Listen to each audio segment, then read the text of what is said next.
What if you could let AI write and run code without giving it unrestricted access to your computer? That's where Docker Sandboxes come in. In this video, you'll learn what Docker Sandboxes are and why they're useful, how to create your first sandbox in just a few minutes, and how to use it with AI agents like Claude and Codex and more. Let's take a look. Official documentation for Docker Sandboxes can be found here, including installation steps. For my system, I'm going to be using Homebrew, which is a popular package manager for macOS that makes it easy to install and manage command line tools.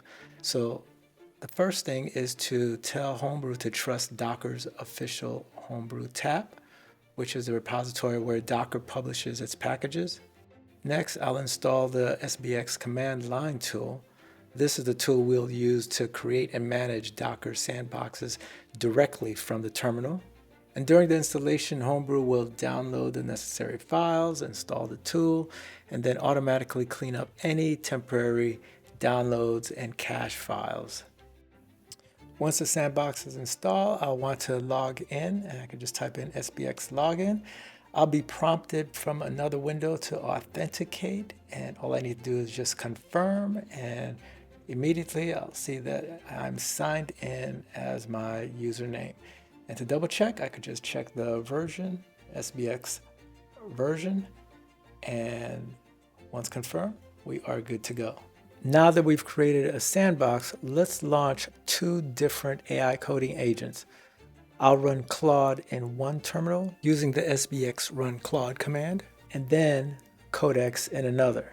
Docker sandboxes aren't tied to a single AI agent. That's the beauty of it. They work with whichever coding assistant you prefer. So I'm going to go ahead here and ask Claude to create inside this mounted workspace a markdown file defining a sandbox. And right after that, Codex should immediately be able to read the file Claude created by me simply asking it to list the files in the directory. Notice though, I never copied the file between agents. Claude created it and Codex immediately was able to see it because they're both working against the same mounted workspace. So if I wanted Codex to read the contents of the notes markdown file, no problem. Docker sandboxes provide the isolated environment while allowing you to choose whichever AI coding agent you want to use. You control exactly what files the agent can see, and you can also configure things like read-only workspaces and network access.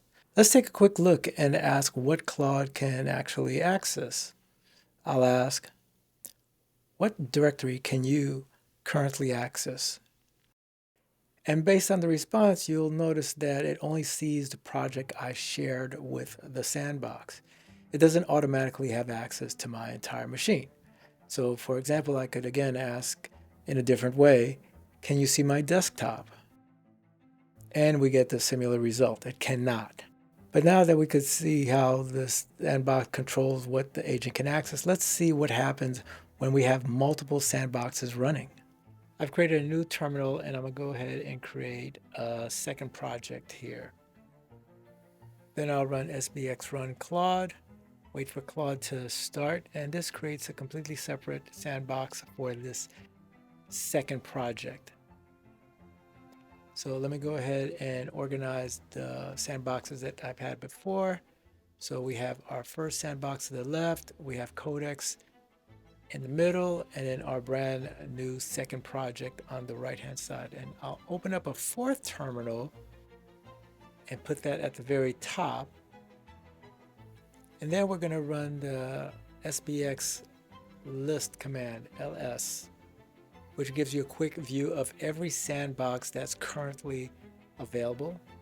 And here you could see what I've created earlier with Claude, Codex, in addition to the new sandbox for the second project.